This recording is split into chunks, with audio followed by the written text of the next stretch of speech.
In the 8th year after Hijrah, around the year 629 CE, a Muslim army marched far north from Medina toward a place called Muta, near modern-day Karak in Jordan. They were only 3,000. Ahead of them stood the forces of Byzantium and their Arab allies. Some early Muslim historical reports describe the enemy as reaching 200,000. Whatever the exact number was, to the Muslims standing before them, it looked like an ocean of soldiers. Shields stretched across the land. Spears rose like a forest of steel, and the desert between them became the stage for one of the most intense battles in early Islamic history. But before the battle even began, the Prophet had already named the commanders. Zayd ibn Harithah would carry the banner. If Zayd fell, then Jafar ibn Abi Talib would take it. And if Jafar fell, then Abdullah ibn Rawahah would carry it. 3 names, 3 commanders, 1 banner, and ahead of them, an army so large that the desert itself seemed to disappear beneath it. The Muslims marched toward Muta, far from Medina, far from home, and when they saw the enemy, they understood what stood before them. Rows upon rows of soldiers, shields shining beneath the sun, spears raised like a forest of steel. The Muslims were few, the enemy was many, but this was not the moment to turn back. The banner rose, and Zayd ibn Harithah stepped forward. He carried it into the storm. The battle exploded around him. Swords struck, spears flew, dust climbed into the sky. Zayd fought with the banner in his hand, until the first commander fell.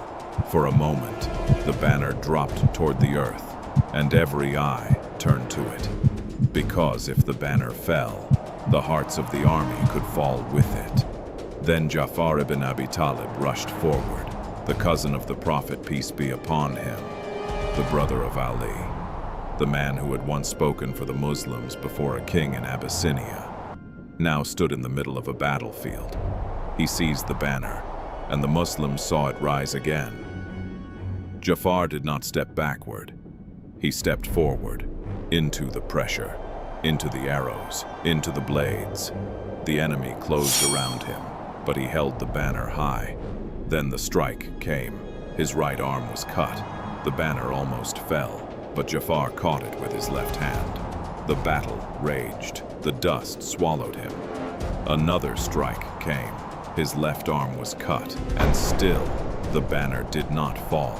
Jafar held it close with what remained of his arms, against his chest, against his shoulders, as if his body itself had become the flagpole. He would not let the symbol of the Muslims touch the ground.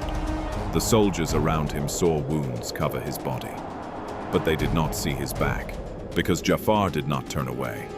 He faced the battle until the end, and then the second commander fell. The banner dropped again. The silence was heavier this time.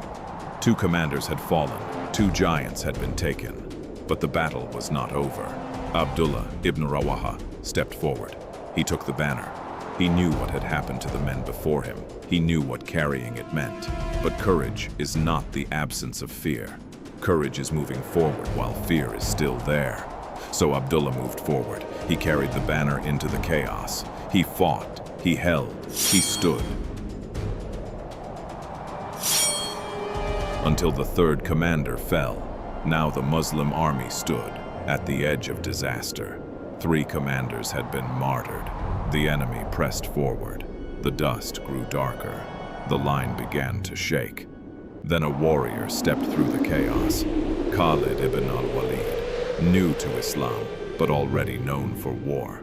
He took the banner, and in that moment, the battle changed. Khalid did not fight with emotion alone. He fought with strategy. He reorganized the army. He shifted the lines. He made the enemy think reinforcements had arrived. And when the time came, he pulled the Muslims back from destruction, not as cowards, but as survivors. The army that could have been wiped away returned, and far away in Medina, before the news had reached the city, the Prophet, peace be upon him, told the people what had happened. Zayd took the banner and was martyred. Then Jafar took it and was martyred. Then Abdullah ibn Rawahah took it and was martyred, and the Prophet's eyes were filled with tears.